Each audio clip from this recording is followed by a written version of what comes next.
లైంగికంగా వేధిస్తున్నాడంటూ సర్పంచ్ భర్తను చెప్పుతో కొట్టింది ఓ అంగన్వాడీ టీచర్. పెద్దపల్లి జిల్లా మూలసాల గ్రామంలో చోటు చేసుకుంది ఈ సంఘటన. గ్రామంలోని ఎస్సీ కాలనీలో అంగన్వాడీ టీచర్గా పనిచేస్తున్న పుష్పలత గ్రామ సభలో సర్పంచ్ భర్త మామిడి శంకరయ్యను చెప్పుతో కొట్టింది. కొంతకాలంగా తనను వేధిస్తున్నాడని గ్రామస్తులకు తెలిపిన మహిళ అనంతరం స్థానిక పోలీస్ స్టేషన్లో ఫిర్యాదు చేసింది.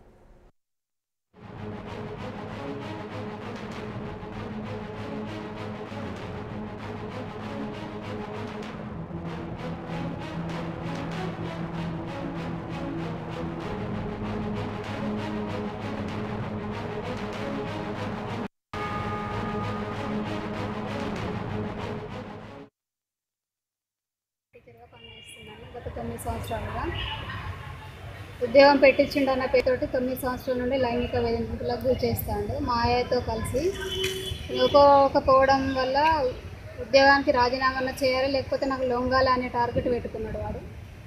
కాబట్టి వాళ్ళ గ్రామ సభ జరిగింది. అందులో లబ్ధిదారులు వచ్చి మాకు సెంటర్ పాత సెంటరే ఉండాలి, స్కూల్లో ఉండద్దు అని చెప్పేసరికి నాకు అక్కడ పిల్లలు రారు, ఇక్కడైతేనే వస్తారు, పాత సెంటర్లో ఇలా జరుగుతుంది అని వాళ్ళకి చెప్పడం ద్వారా ఇష్టం వచ్చినట్టు నన్ను మాట్లాడిండు. కులం పేరుతో సహా తిట్టిండు నన్ను. కాబట్టి నేను for more updates please subscribe 99 TV Telugu.